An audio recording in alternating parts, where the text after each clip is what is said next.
শ্রীকৃষ্ণ যিনি সরাট বিভু চৈতন্য সচ্চিদানন্দময়, সর্বোপরি তিনি স্বাধীন সরাট বিভু চৈতন্য এবং অক্ষর অদ্বয় পরম ব্রহ্ম হয়েও ভক্তি এবং শুদ্ধ ভক্তের কাছে ভগবান পরাধীন। যিনি অখণ্ড পরতত্ত্ব সরাট বিভু চৈতন্যময়, যিনি অনন্ত অনন্তন্ত, যিনি সেই স্বয়ং ভগবান শুদ্ধ ভক্তি এবং শুদ্ধ ভক্তের কাছে পরাধীন, অধীনস্থা স্বীকার করেন। তিনি নিজ মুখে শ্রীমুখে বলেছেন, অহং ভক্ত পরাধীন। আমি স্বাধীন সরাট বিভু চৈতন্য হয়েও অহং ভক্ত পরাধীন, আমি ভক্তের কাছে পরাধীন। আমি গিরিরাজ গোবর্ধন কনিষ্ঠ অঙ্গুলিতে ধারণ করার ক্ষমতা রাখি, সক্ষমতা রাখি। এটা আমার কাছে, আমার ঐশ্বর্যের কাছে কিছুই নয়। ছোট্ট শিশু যদি ছোট্ট একটি ছত্র বা ছাতা ধরে, এটা কঠিন নয়। কিন্তু মা যশোদার রঞ্জু দ্বারা বন্ধন কাটার শক্তি আমার নাই। আমি গিরিরাজ ধারণ করতে পারি, আমি অনন্ত ঐশ্বর্যময়, অনন্ত সর্বশক্তিমান তত্ত্ব, কিন্তু মা যশোদার বাৎসল্য প্রেমের রঞ্জু দড়ি কাটার ক্ষমতা আমার নাই, কারণ আমি ভক্তের অধীন। স্বয়ং ভগবান ভক্তের অধীন। ভগবান এও বলেছেন, মানুষের যদি জীবন না থাকে, জীবাত্মা না থাকে, সে যেমন মৃত। গোবিন্দ বলছেন, ভক্তই আমার জীবন। ভগবান বলছেন, ভক্তই আমার জীবন। ভগবান এও বলেছেন, ভক্ত ব্যতীত এ জগতে আমার কেউ প্রিয় নাই। আহা, ভক্ত ব্যতীত এ জগতে আমার কেউ প্রিয় নাই। কেমন নাই? নিজ মুখে বললেন, ন তথা আমি প্রিয়তম আত্মজনীন শঙ্কর। হে উদ্ধব, তুমি শোনো, আমার ভক্ত আমার কাছে যত প্রিয়, অতীব প্রিয়, আমার পুত্র আমার কাছে তত প্রিয় নয়। ভগবানের নাভিকমল থেকে জাত প্রজাপতি ব্রহ্মাও ভগবানের এত প্রিয় নাই যতটা ভক্ত তার প্রিয়। এবং শঙ্কর, শঙ্কর্ষণ ভগবান শিবও আমার কাছে অতটা প্রিয় নয় যতটা আমার ভক্ত আমার কাছে প্রিয়। আত্মজনী শঙ্কর, শুনবে উদ্ধব, আমার প্রিয়তমা লক্ষ্মীও আমার কাছে এতটা প্রিয় নয় যতটা ভক্ত আমার কাছে প্রিয়।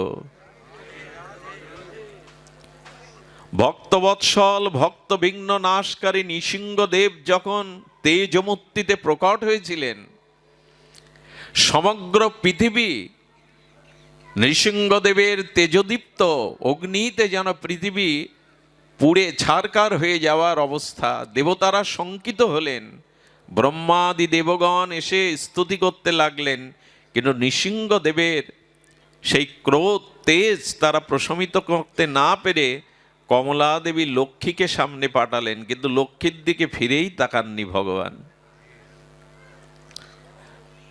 যখন বাৎসল্য প্রেমের প্রহ্লাদ ভক্ত মৃদুমন্দ এসে ভগবান নৃসিংহদেবের কোলের কাছে এলেন, ভগবান নৃসিংহদেব বড় আদর করে, বড় প্রেম ভাবে প্রহ্লাদকে কোলে তুলে নিয়ে যখন মুখের দিকে তাকালেন, প্রহ্লাদের বাৎসল্যময় ভক্তের মুখ দেখে ভগবানের তেজ, তার ক্রোধ প্রশমিত হলো। তিনি প্রহ্লাদকে জিহ্বা দিয়ে লেহন করতে লাগলেন।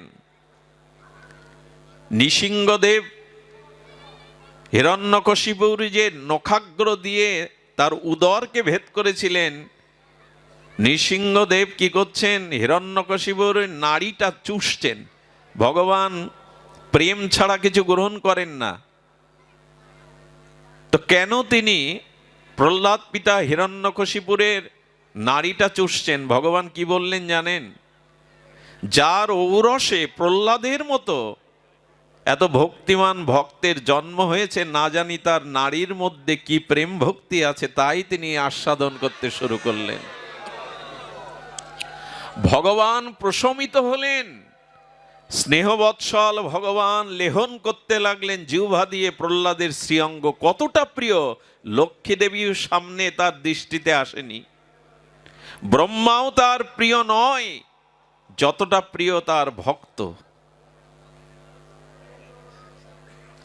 এবং প্রহ্লাদকে কোলে ক্রিয়া করতে দেখে, আনন্দে উচ্ছ্বলিত দেখে ভগবানের মনে একটা লোভ এলো।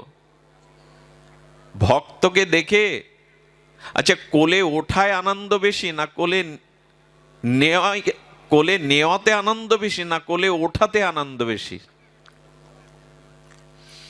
কোলে ওঠাতেই আনন্দ বেশি।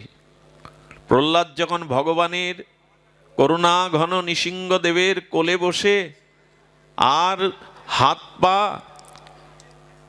তিনি ছোড়াছুড়ি করে প্রেম আনন্দ প্রকাশ করছেন, পরমানন্দে যখন তিনি আনন্দে যেন খেলছেন, ভগবানের তখন লোভ হইল, কোলে নেওয়ার থেকে কোলে ওঠাই যে এত আনন্দ, এই স্বাদ তো আমার পাওয়া হয়নি কখনো।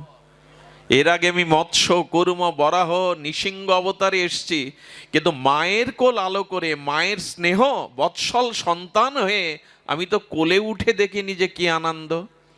ভগবান তখন স্মরণ করলেন, এরপর যতবার জগতে আবির্ভূত হব, কোনো ভক্তিময়ী মায়ের কোল আশ্রয় করে আমি এই স্বাদ নেব যে কোলে ওঠাতে কত আনন্দ। তো ভগবান তার ভক্তই জীবন, ভক্তই তার একমাত্র প্রিয়।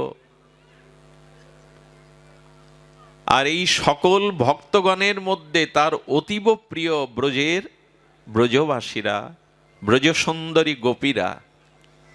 আমি জানি না কেন একটু ব্রজের কথা বলতে স্বাদ হচ্ছে। নরসিংদী থেকে যেসব ভক্তরা কত দূর থেকে এসেছেন, তারা ছুটে এসেছেন, মনে হয় শ্রী গুরু মহারাজ, শ্রী গ্রন্থরাজ, অভিন্ন ভাগবত। আচ্ছা, ভাগবত কথাতে ব্রজের কথা কেন আসবে? সনাতন হিন্দু ধর্মে, সনাতন বৈদিক সভ্যতায়, সনাতন ধর্মে যত গ্রন্থ আছে, কেবল দুটি গ্রন্থে শ্রীমৎ এই কথাটি আছে, শ্রীমৎ। আর কোন গ্রন্থে এই বিশেষণ দেওয়া হয়নি। শ্রীমৎ ভগবত গীতা, শ্রীমৎ ভাগবত, শ্রীমৎ ভাগবত আর শ্রীমৎ ভগবত গীতা।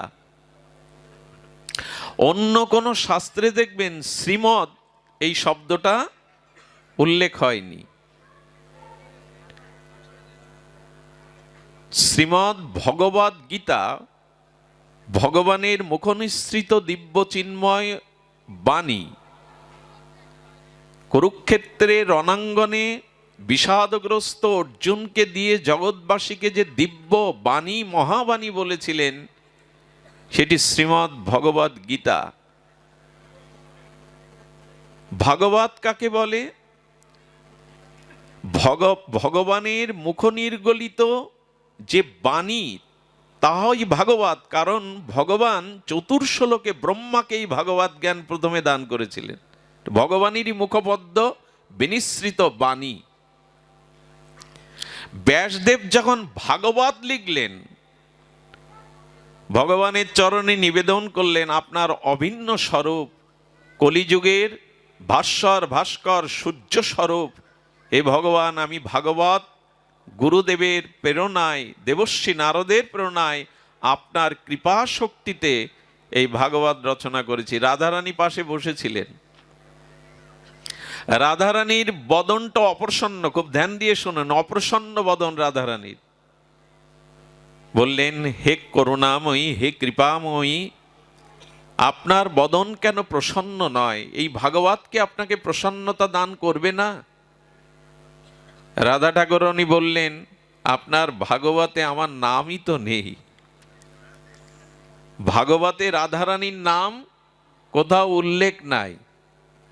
ব্যাসদেব চিন্তা করলেন, রাধা শক্তি তো লাদিনী শক্তি, রাধারানী হলেন শক্তি, গোবিন্দ হলেন শক্তিমান। শক্তি ছাড়া শক্তিমানের শক্তিত্ব থাকে না। থাকে কি? শক্তি দেয় বলেই তো তুমি শক্তিমান, ধন আছে বলেই তো তুমি ধনবান, রূপ আছে বলেই তো তুমি রূপবান। শক্তি না থাকলে শক্তিমানের কোনো ক্রিয়া, পাওয়ার হাউস থেকে বিদ্যুৎ না থাকলে এই বাল্বগুলো, এই মাইকটা আর বাজবে না। তেমনি রাধারানী হলেন গোবিন্দের লাদিনী, আনন্দদায়িনী শক্তি। গোবিন্দ শক্তিমান, তো রাধারানীর নাম নাই। নাম নাই তার কারণ আছে। সুখদেব গোস্বামীর মতো মহাভাগবত প্রেমিক, এই আত্মতত্ত্ব যিনি পরমহংস কুলতিলক, তার জিহ্বায় যদি একবার রাধা নাম প্রেম ভরে উচ্চারণ হয়, উনি প্রেমে মূর্ছিত হয়ে পড়ে থাকবেন। ম্রিয়মান পরীক্ষিতের যে 7 দিন পরমায়ু, তাকে আর কৃষ্ণ কথা। আচ্ছা, আমি যদি এখন ভাবাবেশে এখানে মূর্ছিত হয়ে পড়ে যাই, হরি কথার বিঘ্ন হবে কি না? নিজের ভাবের থেকে, নিজের প্রেমের থেকে একজন ম্রিয়মান মুমুষ্য, তাকে কৃষ্ণচরণ পাওয়ানোর জন্য হরিকথা বলা তো প্রয়োজন। এই জন্য রাধা নাম উনি মুখে নিচ্ছেন না। তো ধ্যান দিন, রাধারানী অপ্রসন্ন হলে, কারণ কে রাধারানী? একটু ধ্যান দিয়ে শুনুন কথাটি। কেন শ্রীমৎ ভগবত গীতা এবং শ্রীমৎ ভাগবতম, কেন এই শ্রীমৎ দেয়া হলো? দেখেন, শ্রীমন আছে, যেমন শ্রীমন নারায়ণ, শ্রীমন শব্দটা ব্যবহার হয়, শ্রীমন নারায়ণ, কিন্তু শ্রীমৎ এটা একমাত্র গীতাতে আর ভাগবতে ছাড়া অন্য গ্রন্থে প্রয়োগ হয় না। কেন হয় না? ভগবান সৃষ্টি স্থিতি প্রলয় করেন কিনা? সৃষ্টি স্থিতি প্রলয়ের অধিকর্তা ভগবান, কিন্তু সৃষ্টি স্থিতি প্রলয় অধিকারী ভগবানকেও যিনি কৃপা বা শক্তি দান করেন, ইনি রাধারানী। সৃষ্টি স্থিতি প্রলয়ের অধিকর্তাকে স্বয়ং ভগবান, কিন্তু ওনাকেও যিনি কৃপা এবং শক্তি দান করেন, যে শক্তি, যে কৃপা বলে ভগবান ও জগৎ ভক্তকের পরিপাশন আনন্দ দেন, ইনি হলেন রাধারানী। তো সেই রাধারানীর নাম সরাসরি না থাকায় ব্যাসদেব তখন নামকরণ করলেন শ্রীমদ ভাগবত। শ্রী অর্থেই হলো রাধা ঠাকুরানী প্রেমময়ী। শ্রীজি মানে, শ্রী মানেই মাধুর্যময়ী, প্রেমের অধীশ্বরী মহাভাবতী রাধারানীকেই শ্রী বলা হয়। শ্রী মানে মাধুর্য, শ্রী মানে সৌন্দর্য। এই জন্য রাধা নাম আগে দিতে হবে, নাহলে ভগবান প্রসন্ন হবেন না। কৃষ্ণ রাধা নয়, রাধা কৃষ্ণ। ভাগবত তাকেই বলে যাতে আগে, দেখবেন, আগে ভক্তের কথা হবে, তারপরে ভগবানের চরিত্র, ভগবানের লীলা হবে, তাকেই বলে ভাগবত। আগে ভক্ত চরিত্র, তারপরে, কেন ভগবানের চরিত্র আগে দিলে হতো না? রামায়ণে যেমন শুরু থেকেই রামের কথা, গীতার শুরু থেকে যেমন ভগবানের কথা, তো ভাগবতের 9ম স্কন্ধ পর্যন্ত শুধু ভক্ত চরিত্র কেন? ভগবানের চরিত্র অত 10ম স্কন্ধে পরে কেন? বলো, ভগবানের প্রিয় ভক্ত, প্রিয়জনের কথা লীলা শুনতে ভগবানেরও ভালো লাগে। ছোট কথা বলি, যেখানে ভগবানের কথা হবে ওখানে ভক্তরা শ্রবণ করতে বসে, শ্রোতার আসনে ভক্ত বসে। আর যেখানে ভক্ত চরিত্র কথা কীর্তন হয়, সেখানে ভগবান শ্রোতা হয়ে সবার আগে বসে। ভক্ত কথা ভগবানই শোনেন। ব্রজের গোপীরা, ব্রজাঙ্গনাগণ, ব্রজ সুন্দরী ততিগণ, ব্রজবাসীগণ গোবিন্দের অতি প্রিয়, প্রাণাধিক প্রিয়। কারণ ব্রজের সকলেই ভগবানকে সর্বস্ব দিয়েছেন, যা ভগবানও দিতে পারেননি। দেহ ধর্ম, লোকধর্ম, বেদ ধর্ম, লজ্জা, ভয়, মান ব্রজবাসীরা কৃষ্ণের জন্য, তাদের সুন্দরের জন্য, তাদের প্রিয়তমের জন্য সর্বস্ব দিয়েছেন, কিছুই বাদ রাখেননি। গোবিন্দ কিন্তু কুল ছাড়তে পারেননি, গোবিন্দ কিন্তু ধর্ম ত্যাগ করতে পারেননি, কিন্তু গোপীরা কৃষ্ণের জন্য সবই ত্যাগ করেছেন। লোকধর্ম, বেদধর্ম, গৃহধর্ম, আত্মসুখ সব জলাঞ্জলি দিয়েছে। এটাই তো বলে সমর্পণ, এটাই তো বলে আত্মনিবেদন। আমরা পারিনি, আমরা ভগবানকে সর্বস্ব দিতে পারিনি, অর্পণ করতে পারিনি। আমার আমার বলে আমরা নিজে জড়িয়ে ধরে রেখেছি। গোপীদের সর্বস্ব গোবিন্দ চরণে নিবেদিত। তোমার সুখের জন্য আমরা সব ত্যাগ করতে পারি, কিন্তু কোনো কিছুর জন্য তোমাকে বিন্দুমাত্র ত্যাগ করতে পারবো না। তো একটু উচ্চকোটির এই ভাবনাটা অনুভব করুন। অহৈতুকী ভক্তির ভক্তের কাছে ভগবান বশীভূত, দ্রবীভূত, বিগলিত হয়ে যান। আর এই ভক্তদের সর্বোত্তম অন্যতম রাধা ঠাকুরানী, শ্রীকৃষ্ণ প্রেমের পূর্ণ পূর্ণিমা, শ্রীকৃষ্ণ প্রেমের পূর্ণ প্রতিমা, শ্রীকৃষ্ণ প্রেমের ঘনীভূত প্রেমময়ী ভাবময়ী লাদিনী মূর্তি রাধা। সেই রাধারানী গোবিন্দের কত প্রিয়, তার প্রেম অধীনতা গোবিন্দ কিভাবে স্বীকার করেছেন গীত গোবিন্দ কবি জয়দেব তুলে ধরেছেন। এই শ্লোকটি বড় আদরের, এই শ্লোকটি একটু ধ্যান দিয়ে শ্রবণ করুন। রাধারানী গোবিন্দের কত প্রিয়, এই শ্লোকটি গীত গোবিন্দে ভক্ত রসিক কবীন্দ্র কবি জয়দেব লিখতে পারেননি, লিখতে গিয়ে থেমে গিয়েছিলেন। কিন্তু জয়দেবের রূপ ধরে স্বয়ং ব্রজেন্দ্র নন্দন, অরিন্দম মনোহর, ত্রিভঙ্গ মোরারি গোবিন্দ নিজে হাতে লিখে দিয়ে গেছিলেন গীত গোবিন্দের এই শ্লোক। ভগবানের নিজে হাতে লেখা এই শ্লোক। রাধারানী মানবতী হলে মানিনী রাধারানী, মানবতী রাধারানীর মান প্রসাদনের জন্য গোবিন্দ রাধারানীর চরণের কাছে বসে পড়তেন। সমপর্যায়ে বসতেন না, রাধারানীর চরণে বসতেন। চরণে বসে চরণের দিকে দৃষ্টি দিত গোবিন্দের।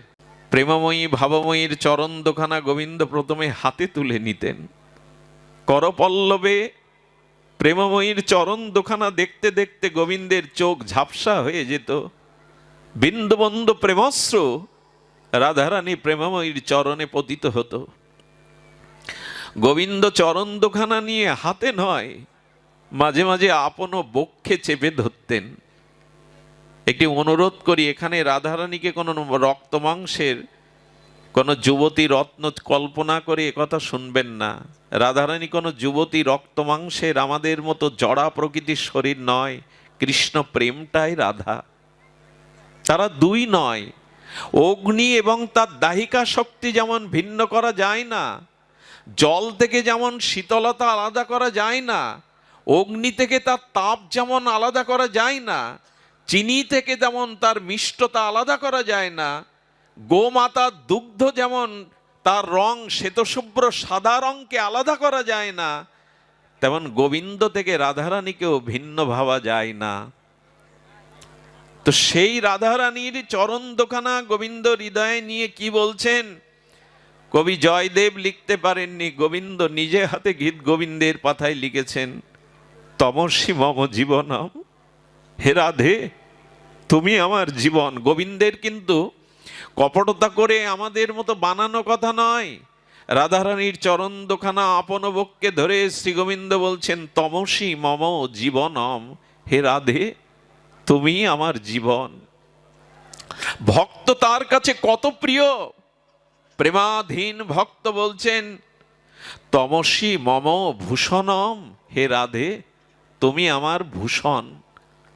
একটা সতী রমণীর, সাধ্বী রমণীর যেমন শাখা সিঁদুর তার ভূষণ, গোবিন্দ বললেন, হে রাধে তমসি মম জীবনম, তমসি মম ভূষণম, তমসি মম ভব জলাধিরত্নম, হে রাধে সমুদ্র যেমন বুকে রত্ন ধারণ করে বলে তার নাম রত্নাকর, তেমনি এই প্রেম সরোবরে রাধারানী তুমি আমার রত্ন, জলাধি রত্নম। এর পরের কথাটা গীত গোবিন্দে গোবিন্দ লিখছেন, সর খরড সর গরল খণ্ডলং মম শিরোষি মণ্ডলং দেহি পদপল্লব মোদারাম। হে রাধে, তোমার এই চরণ কমল পল্লব তুমি আমার মস্তকে ধারণ করে আমাকে শীতল করো। কেন বলছেন স্বয়ং ভগবান? কোন রমণীর চরণ তিনি মাথায় নিচ্ছেন না, বুকে নিচ্ছেন না, তিনি প্রেমকে, শুদ্ধ ভক্তকে, ভক্ত পরাধীন ভগবান গ্রহণ করছেন। শ্রী গোবিন্দের চরণ কোটি চন্দ্র সুশীতলের মতো, যার চরণ চিন্তা করলে আমাদের হৃদয়ের তিতাব যন্ত্রণা প্রশমিত হয়, স্নিগ্ধ সুধা কিরণের পরশে শীতল হয়। যে ভগবানের চরণে কোটি চন্দ্র শীতল, সেই গোবিন্দ হৃদয়কে শীতল করার জন্য রাধারানীর চরণ মস্তকে ধারণ করছেন।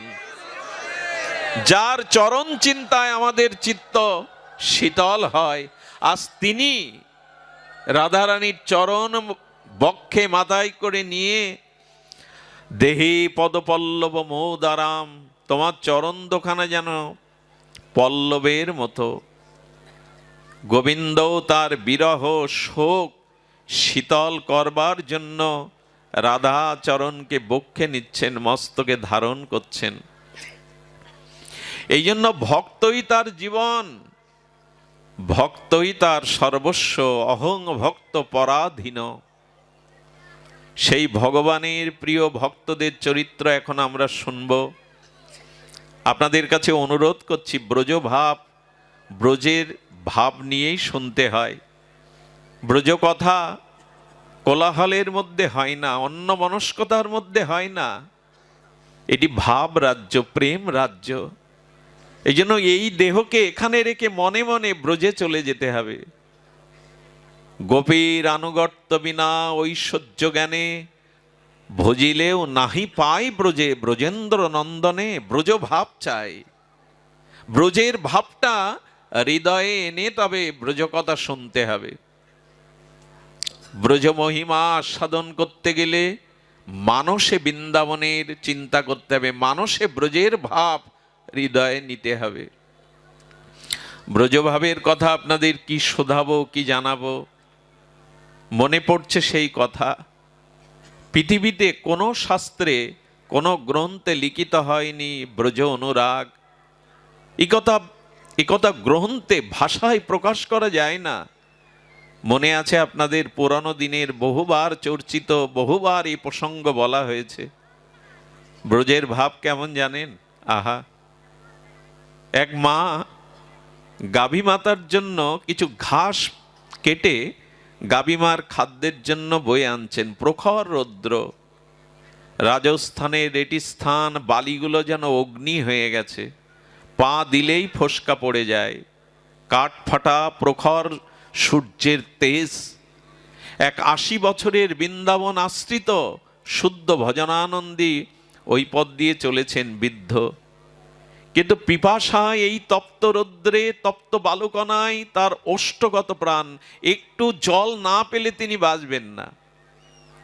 আর ব্রজবাসী সেই মা গাভী মায়ের জন্য কিছু তৃণগুচ্ছ করে মাথায় করে আসছেন। ব্রজবাসীরা যখন হাঁটে তখন মনে হয় ওরা নৃত্য করছে, ওরা যখন কথা বলে তখন মনে হয় সঙ্গীত সুধা আলাপ করছে। ওদের কথাটাই সঙ্গীত, ওদের চলাটাই নৃত্য। দেখবেন যারা বৃন্দাবনে যেমন ব্রজবাসী যারা, ওরা যখন চলে মনে হয় নৃত্য করে চলছে, ওদের চলাটাই নৃত্য, বলাটাই সুরসঙ্গীত। বাবাজি মহারাজ সেই ব্রজবাসী মাকে দেখে বললে, লাডলি পিপাসা কা পানি মিলেগা, মানে পিপাসার জল একটু পাওয়া যাবে? বাবাজির দিকে তাকিয়ে এই ব্রজবাসী মা বলছে মাথায় বোঝা নিয়ে, ইহা সে পানি নাহি মিলেগা, দূর গাঁও সে জানা পড়েগা। বাবা, ওই বহু দূরের যে গ্রাম, ওইখানেই পানি মিলবে, মানে জল মিলবে। ব্রজবাসীতে জলকে ওরা পানি বলে। তো বহু দূরে মিলবে, বাবাজি পড়ে গেছে, পড়ে গিয়ে বলছে, হারাদে হে করুণাময়ী, এখানেই বুঝি আমার দেহ অবসান, তোমার চরণে এখানেই চিরদিনের মতো আমি বিশ্রাম পাবো, আর আমি এক পাও চলতে পারবো না, বাঁচবো না। যেই বলেছে আর আমি বাঁচবো না, হে রাধে, ব্রজমা কিছু পা এগিয়ে গিয়েছিল, পেছনে এসে বোঝাটা নামিয়েছে, নামিয়ে বললে, বাবা খুব পিপাসা, খুব পিপাসা লেগেছে। হ্যাঁ রে মা, একটু জল ছাড়া আমি বাঁচবো না। বাবা খুব পিপাসা লেগেছে, বলে হ্যাঁ রে মা, আমি জল ছাড়া এক বিন্দু আর এক মুহূর্ত বাঁচবো না। পৃথিবীর কোন শাস্ত্রে লেখেনি এমন কথা। ওই ব্রজ যুবতী মা বুকের বসন সরিয়ে দিলেন, তার স্তনের বিন্দু বিন্দু অমৃত দুগ্ধ বাবার ঠোঁটে পড়তে লাগলো। ওই অমৃত দুগ্ধ ঠোঁটে পড়লেই তিনি প্রেমে মূর্ছিত হয়ে পড়ে গেলেন। যখন বাবাজির চেতনা ফিরল, তখন ব্রজমা যে পথ দিয়ে ধোলায় চরণ অঙ্কিত হয়েছে ওখানে গড়াগড়ি দিচ্ছে, আর বলেছিল, মারে আমার এ জন্মের না, আমার অনন্ত জন্মের পিপাসা আজ নিভে গেল, পিপাসা আজ বুঝি সম্পন্ন হলো। এটি কি কোনো শাস্ত্রে লেখা কথা? লেখা নয়। শ্রীধাম বৃন্দাবনে বড় পণ্ডিত বাবা শুনিয়েছিলেন রাধা কুণ্ডে বসে। এই হলো ব্রজবাসীরা। এদের প্রেম জগতে কোনো গ্রন্থে লিখে বলে বর্ণনা করে শেষ করা যাবে না। এক বুড়িমা বসে আছে বারান্দায়, দরজাটা খুলে বসে আছে। কেন জানেন? এই ঘর বেঁধেছি, এই সংসার রচনা করেছি, আমার গোপাল এ ঘরে আসবে বলে। বসে বসে বুড়িমা চিন্তা করছেন, গোপাল এলো, নূপুর ধ্বনি তুলে সেই গোপাল এলো আমার ঘরের ভিতরে, এই তো প্রবেশ করলো। মনে মনে ধ্যান করছে, ওদের চিন্তা, ওদের ভাবনা, ওদের মনন গোপালকে নিয়ে, গোপালের সুখের জন্য। গোপাল এলো, ঘরে কিছুটা ননি খেলো, ছড়ালো, আর ননি ভাণ্ড নিয়ে গোপাল দৌড়াচ্ছে। ওই চোখ বন্ধ করেই ভাবতে ভাবতে গোপাল ধর, গোপাল ধর, গোপাল ধর বলে দৌড়াচ্ছে। এক বাবা বলছে, ওমা সামনে তো কেউ নেই, কাকে ছুটছো দৌড়ে ধরবে বলে? চোখ খুলে বুড়িমা বলছে, ও আমি তো ধ্যানে ধ্যানে মনে মনে চিন্তা করছিলাম গোপাল দৌড়াচ্ছে। সেই বৃদ্ধ বাবা ব্রজমাকে প্রণাম করে বললে, ধন্য মা তোমাদের প্রেম, তোমরা মনে মনে ভাবতে ভাবতেই দৌড়াচ্ছ গোপাল সামনে। এই হলো সংসারের সর্বোত্তম প্রাপ্তি। সংসারে শরীর পড়ে থাক, সংসারে কর্ম সংসারে থাক, কিন্তু মনটা যেন গোবিন্দের চরণে থাকে। মনও যদি তাকে না দেই, সংসারে যদি মন প্রাণ ধন ঐশ্বর্য সব সংসারকে দেই, বড় ঠকে যেতে হবে, অনেক জন্ম ঠকতে হবে। এই জন্য গোবিন্দ আমাদের কাছে অন্য কিছু চাননি, মন মনা ভব, তোমার মন আমায় দাও। শরীরটা সংসারে রাখো, কর্ম সংসারকে দাও, কিন্তু মনটা কাউকে দিয়ে ঠকে যেও না, মনটা কাউকে দিয়ে দুঃখের কারণ হয়েও না, মনটা আমাকে দাও। ভগবানকে মন না দিতে পারলে অভিশাপ ঘুচবে না, এই পুনঃ পুনঃ জন্মচক্র ঘুচবে না। এই জন্য আসুন আমরা ব্রজভাবটি একটু আস্বাদনের করার জন্য মনটাকে প্রস্তুত করি। এখানে বসেও কিন্তু আপনি ভাবরাজ্যে যেতে পারবেন না যদি আপনার মন প্রবেশ না করে। এই জন্য আমরা আজ ব্রজভাবের একটা অপূর্ব লীলা শুনবো, যে লীলাটি ইতিপূর্বে আমি আপনাদের সামনে কখনো আলোচনা প্রসঙ্গে আনিনি। কেন জানি মন চাইছে রাধারানীর এই পরম লীলাটি একটু আস্বাদনে কৃপা করুন, করুণা করুন, চরণ ধুলি দিয়ে সিক্ত করুন, যাতে ব্রজভাব ব্রজ মাধুর্যকে হৃদয়ে ধারণ করে তার কথা তার লীলা তিনি প্রকাশ করিয়ে নেন। জটিলার মন্দিরে নিভৃত কক্ষে বসে আর প্রভাতকালে বিষভানু রাজনন্দিনী প্রেমময়ী রাধারানী ভাবছে। খুব ধ্যান দিন, এবার কথার দিকে ধ্যান দিতে হবে। মনে মনে চলে যান শ্রীধাম বৃন্দাবনে জটিলার মন্দিরে নিভৃত। রাধারানীর বচনে শ্যাম সুন্দরের কথা ছাড়া অন্য কথা বলে না, শ্যাম ছাড়া অন্য কথা বলে না। নয়নে বচনে সকল কর্মে সকল মননে সকল হৃদয় তন্ত্রে মঙ্গলময় গোবিন্দের ভাবনায় বাজে রাধারানীর, অন্য ভাবনা আসে না। রাধারানী নিভৃত কক্ষে জটিলার মন্দিরে বসে আর তিনি প্রভাতকালে ভাবছেন। এমন মুহূর্তে রাধারানীর স্বতন্ত্র চারজন প্রিয় সখী এলো, শ্যামলা, সরলা, মঙ্গলা এবং বিমলা। এরা কারা? এরা রাধারানীর স্বতন্ত্র সখী। স্বতন্ত্র মানে একটু ধ্যান দিতে হবে, আগেই বলেছি কোলাহলে ব্রজের মধ্যে যাওয়া যাবে না।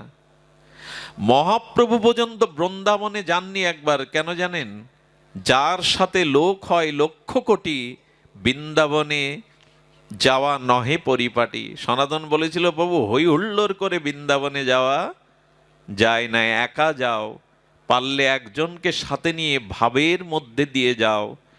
আজকাল মানুষ বাছে করে শত শত লোক নিয়ে বেড়ানোর ভঙ্গিমা নিয়ে খেয়ে দিয়ে বৃন্দাবনে যায়, এতে কিছু পাওয়া যায় না।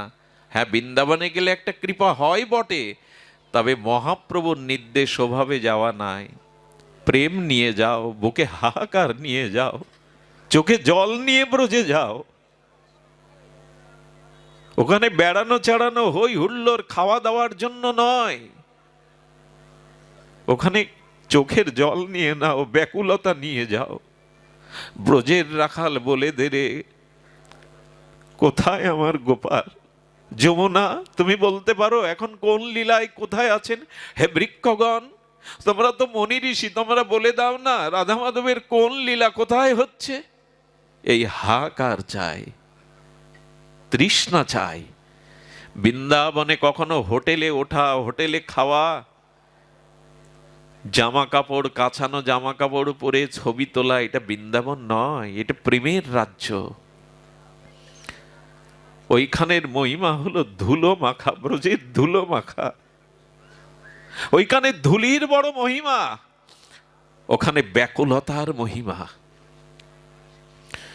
রাধারানীর সম্মুখে শ্যামলা, বিমলা, সরলা, মঙ্গলা তার স্বাতন্ত্র সখী। স্বাতন্ত্র কেন জানেন?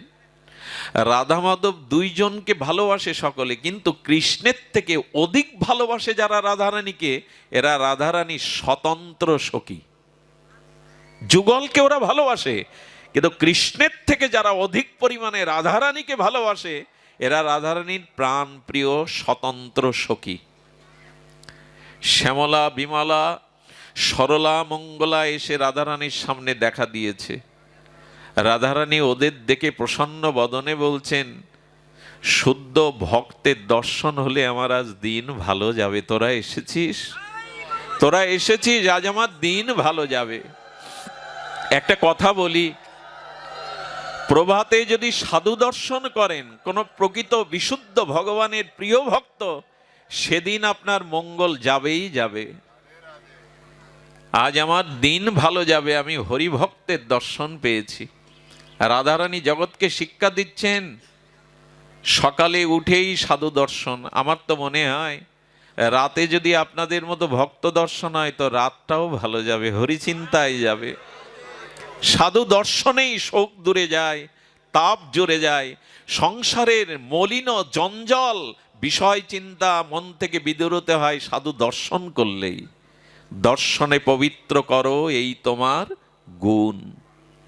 গঙ্গা স্নান করলে পাপ যেতেও পারে, নাও যেতে পারে, আপনার শ্রদ্ধার উপরে নির্ভরশীল, কিন্তু সাধু দর্শনে মনের ময়লা যাবেই যাবে, চিত্ত শুদ্ধি হবেই হবে। বিমলা, শ্যামলাকে রাধারানী আসন দিয়েছেন, এই জন্য ভক্ত আসলে কি করতে হয় দেখুন, রাধারানী নিজে নির্মল আসন পেতে দিয়ে বলছেন, তোমরা এসেছো এই নির্মল প্রভাতে, তোমরা এসেছো, আজ আমার দিন বড় ভালো যাবে, বসো তোমরা। কি কারণে এলে? শ্যামলা, বিমলা, সরলা, মঙ্গলা বলছেন, হে ঠাকুরানী, হে রাধে প্রেমময়ী, আমরা তোমার মুখে আমাদের প্রাণনাথ ব্রজনাথের গতকাল নিশিবিলাসের কথা শুনতে এসেছি। খুব ধ্যান দিন, খুব অপূর্ব অপূর্ব এই তত্ত্বটি, এই লীলাটি। মানে গত রাতে প্রেম নিকুঞ্জ বিলাস মন্দিরে তোমার আর শ্যামসুন্দরের কি সেবা হয়েছিল আমরা শুনতে এসছি তোমার কাছে। গত রাত্রের বিলাস ও সেবা কিরূপ আমাদের শোনাও। রাধারানী তখন খুব প্রসন্ন হয়ে বলছেন, তোমরা গোবিন্দ কথা শুনতে এসছো, প্রিয় পরমের কথা শুনতে এসছো। আচ্ছা, রাধারানীর মুখে যদি গোবিন্দের গুণগাথা হয় সেটা কেমন আস্বাদন হবে? রাধারানী তো প্রেম দিয়ে গড়া, প্রেমময়ীর মুখ দিয়ে যদি শ্যামসুন্দরের তার প্রিয়তমের কথা হয় সেটা কেমন হবে? প্রিয়জনের কথা, যে যাকে ভালোবাসে তার কথাটা দেখবেন। বিদেশ থেকে খোকা চিঠি লিখেছে মায়ের কাছে, মা লেখাপড়া জানে না, পড়তে জানে না। গ্রামের মাস্টার মশাইয়ের কাছে ছুটি গিয়ে বলছেন, আমার খোকার চিঠিটা পড়ে শোনান না মাস্টার মশাই। মা, তুমি ভালো আছো তো? তোমার কথা বড় মনে পড়ে মা। যখন এইসব কথাগুলো বলছেন, মা আনন্দে কাঁদছেন, চোখ দিয়ে তার বিন্দু বিন্দু জল পড়ছে। আচ্ছা, যে চিঠিটা পড়ছে তার এইরকম ভাব হচ্ছে তো? তার চোখে জল আসছে তো? মানে একই তো শব্দ, তার আসছে না কেন? হলো মায়ের মতো প্রীতি, মায়ের মতো মমতা মাস্টার মশাই নেই, এই জন্য ওই কথাগুলো মাকে ছুঁয়ে যাচ্ছে। তো যারা ভক্ত রাধারানীর কথা, তাদের ওই মায়ের মতো ছুঁয়ে যায়। যাদের রাধারানীর সাথে সম্বন্ধ আছে, প্রিয়তা আছে, এই জন্য হরিকথা সবার ভালো লাগে না, হরিকথাতে সকলে মন বসাতে পারে না। কারণ ভগবানকে না ভালোবাসলে হরিকথা প্রিয়তা আসে না, আবার হরিকথা না শুনলেও ভগবানের প্রতি প্রিয়তা আসে না। রাধারানী তখন বললেন, তোরা বড় উত্তম প্রস্তাব নিয়েছিস, আমার শ্যামসুন্দরের কথা শুনবি? তবে শোন, আমার শ্যামসুন্দরের কথা শোনার মতো আমি সোনার মানুষ পেলাম না। কথাটি খুব মার্মিক কথা বলছে, আমি সোনার মানুষ পেলাম না। রাধারানীর স্বতন্ত্র সখীরা বললেন, ভাগবত পাঠ হলে সহস্র সহস্র মানুষ যায়, আর তুমি বলছো হরিকথা শোনার মানুষ পেলাম না? এই হাজার হাজার লোক তো আপনারাই এসে গেছেন, সহস্র লোক। রাধারানী তখন কি বললেন জানেন? বলে, হ্যাঁ রে, হরিকথাতে হাজার হাজার সহস্র সহস্র লোক আসে, তবে কি শুনতে জানিস? কেউ রামায়ণের কথা শোনে, কেউ বা পুরাণের কথা শোনে, কেউ মহাভারতের কথা শোনে, কেউ বা ভাগবতের কথা শোনে, তবে সেটা সখাদের সাথে গোবিন্দের খেলা, কি মা যশোদার সাথে গোপালের বাৎসল্য লীলা।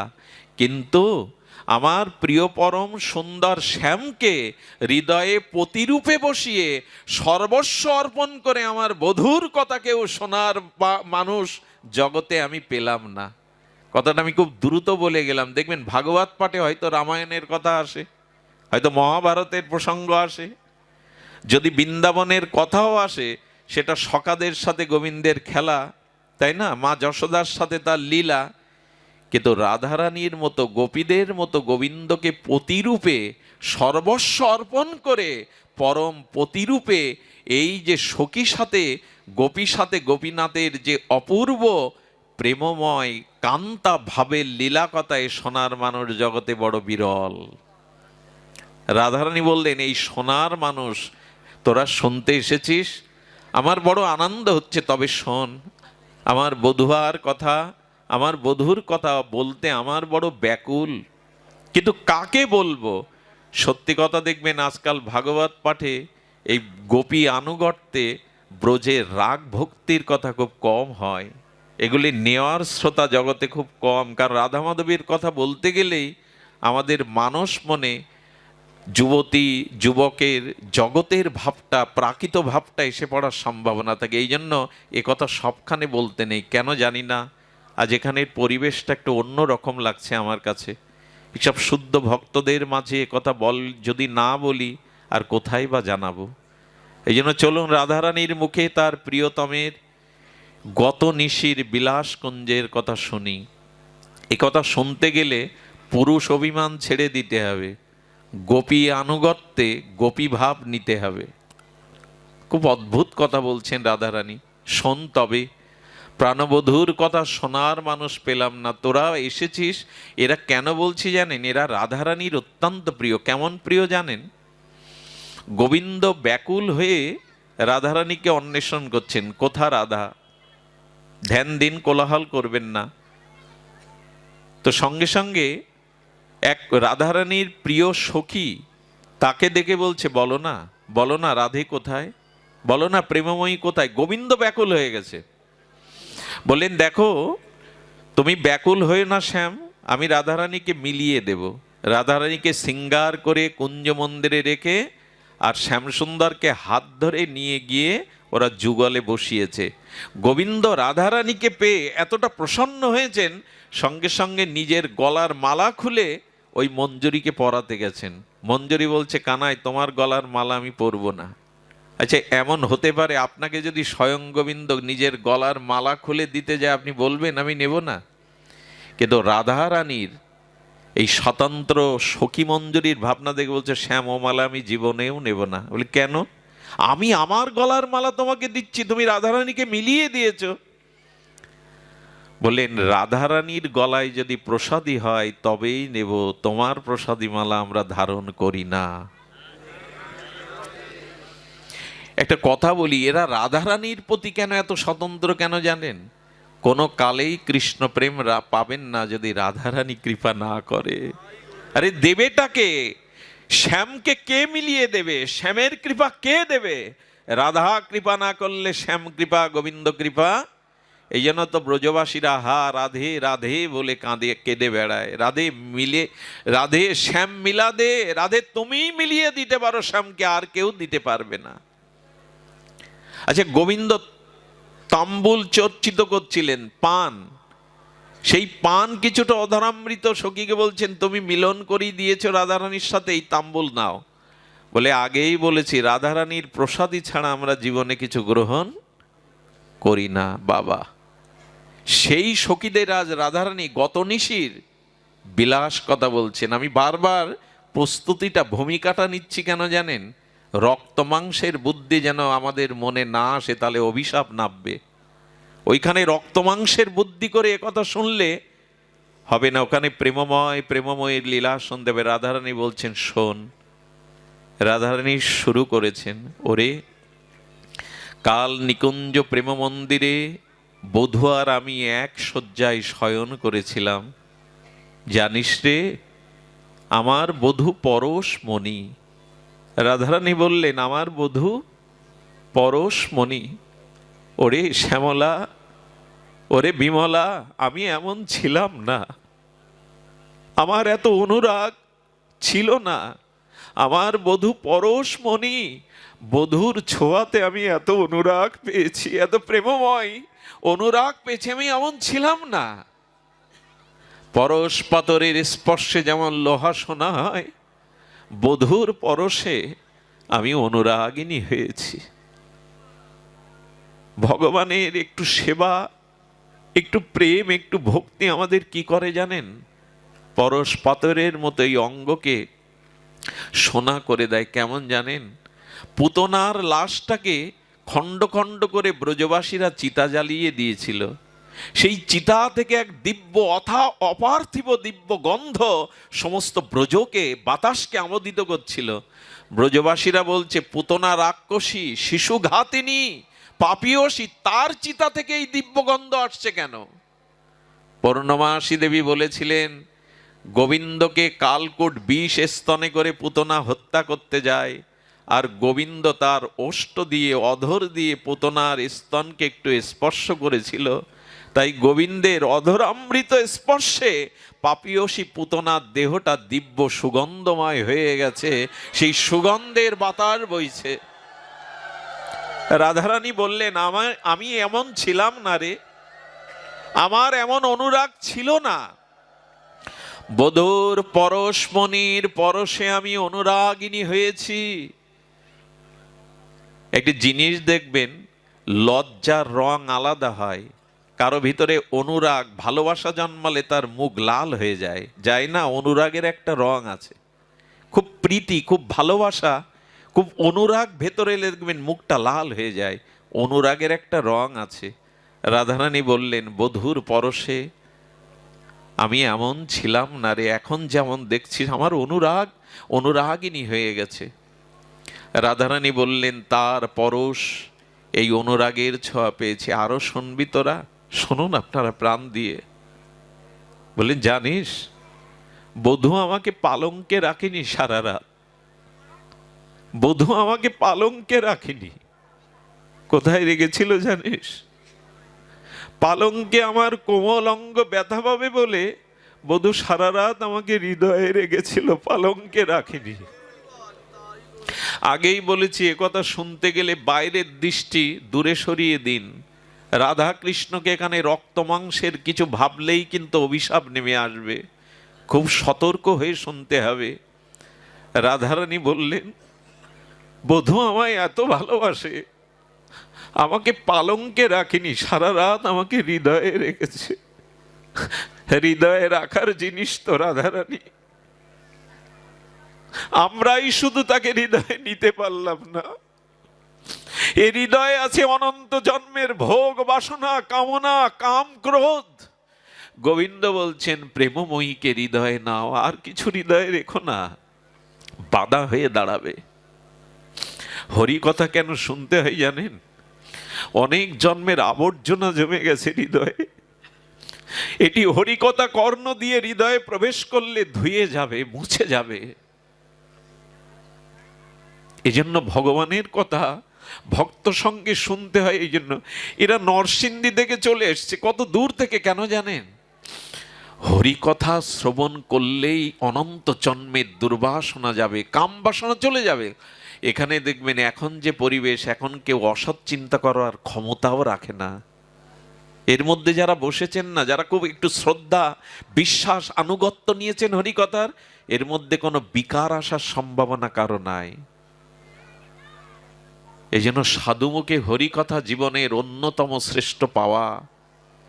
ভগবানকে পাওয়ার থেকে সাধু সঙ্গে হরিকথা পাওয়া আরো শ্রেয়, আরো পরম। হরিকথা ভজন পাওয়াটা আরো পাওয়া। ওরে জানিস, সারা রাত বধূ আমায় বুকে করে রেখেছে। যেমন দেখবেন, সন্তান যদি প্রস্রাবাদি করে বিছানা ভিজিয়ে রাখে, অনেক মা তাকে বুকে করে সারা রাত কাটে, ওই ভিজে জায়গায় রাখে না, ভালোবাসে বলেই তো এমনটা হয়। রাধারানী বললেন, আমাকে পালঙ্কে রাখেনি রে, আমাকে সারা রাত হৃদয়ে রেখে দিয়েছে। এমনি করতে করতে কখন যে নিশি প্রহর, নিশি ফুরিয়ে গেল। ভোরের দীপ্ত আলোকে পূর্ব দিগন্ত যখন উদ্ভাসিত, তখন বধূ উঠল। বধূ আমাকে পালঙ্কে বসালো, বসিয়ে কি করলো জানিস? আপনারা ওখানে চলে যান, শ্যামসুন্দর জাবক হাতে নিয়েছেন। জাবক মানে আলতা। আলতা হাতে নিয়ে এক হাতে রাধারানীর কোমল চরণ খানা রেখেছে। শ্যামসুন্দর রাধারানীর পায়ে জাবক পরিয়ে দিচ্ছেন, আলতা পরিয়ে দিচ্ছেন। হাতটা কাঁপছে। কাঁপছে কেন জানেন? ওই চরণের এত মধুরিমা, ওই চরণের এত মহিমা।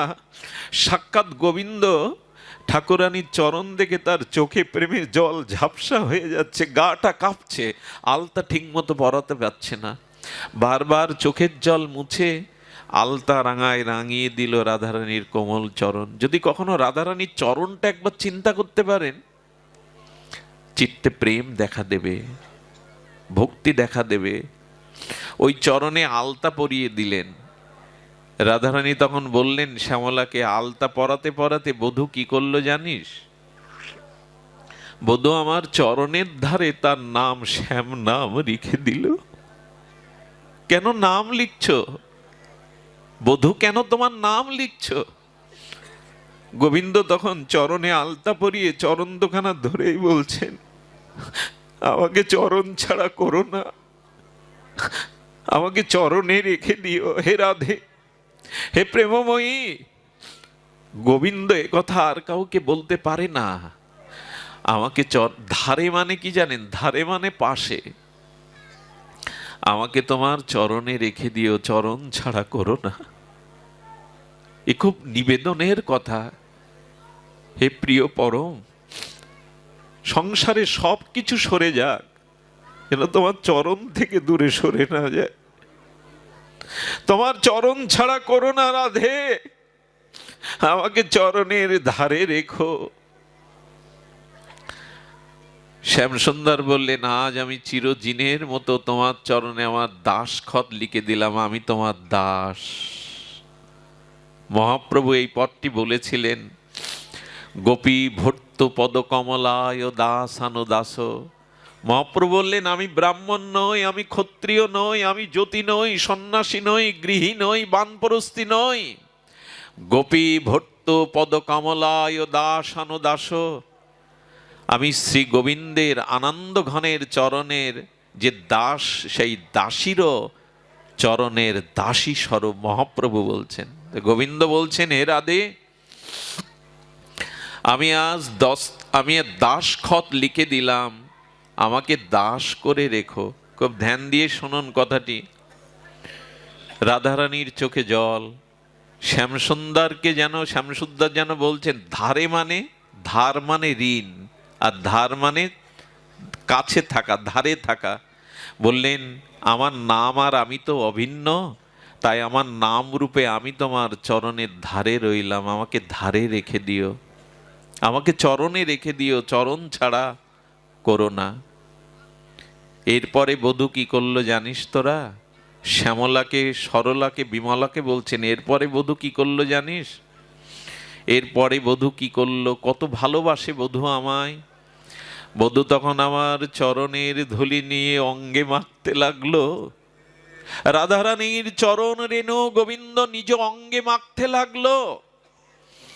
এটা ধুলি নয়, এটা প্রেমের অনুরাগ। আমি ঋণী হে রাধে, হে ব্রজগোপী, তোমরা আমার জন্য সর্বস্ব ছেড়েছ, আমি তোমাদের জন্য কিছু ত্যাগ করতে পারিনি। ভগবান সর্বশক্তিমান তত্ত্ব হয়েও ব্রজলীলাতে ঋণী হয়ে গেলেন। ধার মানে ঋণ, ধার মানে ঋণ। একটু ধ্যান দিন। স্বয়ং সর্বশক্তিমান তত্ত্ব, পরতত্ত্ব ভগবান ব্রজবাসীদের কাছে, বিশেষ করে রাধারানীর কাছে তিনটে ঋণ হয়ে গেছিলেন। ভগবান কখনো ঋণী হয়? বলো, ভক্তের প্রেমের কাছে ঋণী হন তিনি। প্রেমেই তাকে কাঙাল বানায়, ভিখারি বানায়, ঋণী বানায়। রাধারানীর চরণ ধুলি অঙ্গে মেখে বললেন, আমাকে চরণে রেখো, চরণ ছাড়া করো না। আমার কি মনে হয় জানেন? আমার মনে হবে কেন? ভাগবত সিদ্ধান্ত হলো, রাধারানীর চরণ ধুলি না মাগলে শ্যামঙ্গ ঢেকে গিয়ে গৌরাঙ্গ হতো না। গৌর হতো না যদি রাধারানীর চরণ ধুলি শ্যাম না মাখতেন। ওই কালো অঙ্গ ঢাকলো রাধারানীর স্বর্ণ চরণ রেণুতে।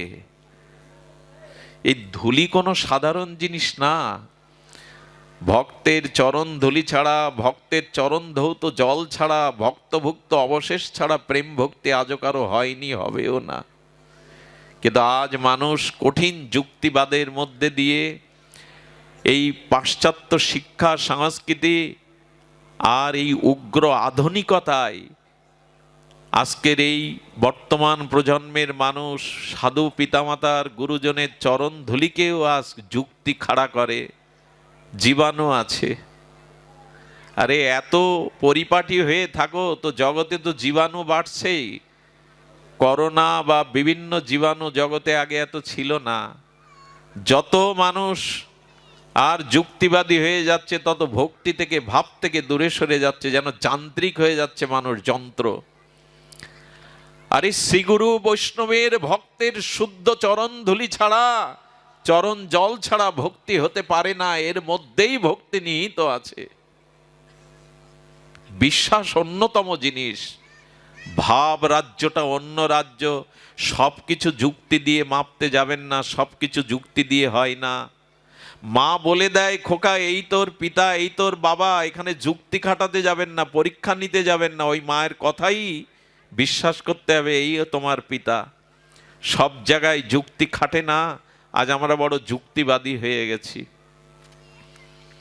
বৃন্দাবনে দেখেছি মহাত্মারা তো কাউকে চরণ ধুলি দেন না, তারা যে যে ধুলির পরে হেঁটে যায় ওইখানের ধুলি নিয়ে গড়াগড়ি দেয় তারা, যদি করুণা হয়, যদি কৃপা হয়। শ্রী রাধা ঠাকুরানীর প্রেমময়ীর চরণ রেণুতে শ্রী গোবিন্দ অঙ্গে মাখতে লাগলেন। গত নিশির এই প্রসঙ্গ বলছেন, সখীগণ তখন বলছেন শ্যামসুন্দরের আর এই বিলাস নিশির কথা শুনতে কেন আমাদের কোটি কান দিল না রাধে। এ কথা কি এই দুটি কানে শুনে পোষায়? এই দেখুন হরিকথা শ্রবণের লালসা বলছেন কেন কোটি কর্ণ দিল না। কই আমাদের তো এরকম মনে হয় না? আরো আরো যদি কর্ণ পেতাম, আরো যদি এই অমৃত কথা শুনতে পেতাম। রাধারানী তখন বললেন, তোদের যেমন কোটি কর্ণ পাওয়ার ইচ্ছা হচ্ছে শোনার, আমারও বলবার জন্য যদি কোটি মুখ পেতাম, কোটি বদন পেতাম, তবু বধূর কথা বলে আমি হয়তো তৃপ্তি পেতাম। শুধু আগ্রহ আমাদের জাগলো না। তবে আপনাদের এই অঞ্চলটা জেগেছে বলতে হয়। আমি গোত্রহীন, পরিচয়হীন, নর্দমার কীট, আমি, আমার শিক্ষা নেই, আমার ভজনও নেই, তবে এত মানুষ এত রাত জেগে এমন নীরবে শুদ্ধ পরিবেশে হরিকথা শোনা, আমার মনে হয় এই অঞ্চলের মাটির কোনো গুণ আছে। এখানে পূর্বে কোনো সাধকদের আবির্ভাব হয়েছে, নালে হরিকথাতে মানুষের এভাবে জাগরণ হয় না। আজ ভাঙা, মকসিদপুর, টেকেরহাট, এই যে অঞ্চলগুলি আপনাদের, এই বৃহত্তম ফরিদপুর, বৃহত্তম মাদারীপুরের অনেক মনীষীর জন্ম, অনেক মহামানব এসেছেন, এটা তাদেরই ভজন প্রভাব। এইখানে আজও যে পরিবেশ, এটা সব জায়গায় কল্পনা করা যায় না। এই জন্য হরিকথা শোনার জন্য প্রার্থনা করবেন যেন দুই কানেই কোটি কানের তৃষ্ণা জাগে। রাধারানী বললেন, বধূর কথা বলতে গিয়ে আমারও মনে হয় কোটি বদন যদি পেতাম, কোটি মুখ যদি পেতাম, তাহলে হয়তো বধূর কথা কিঞ্চিত বলে আমার পিপাসা মিটত। যেদিন এমনি শ্যামসুন্দরের কথা বলতে গিয়ে শ্যামসুন্দর বললেন, রায় আমাকে ধার, আমি ঋণ তোমার কাছে। তো সেই তিনটে ঋণী হয়ে গেছিলেন গোবিন্দ ব্রজবাসীদের কাছে। সেই তিন ঋণ শোধ করবার জন্য সেই ব্রজেন্দ্র নন্দন, ব্রজের কানাই আমার নবদ্বীপে শচী সিন্ধু গর্ম আজ গৌর হয়ে এলেন।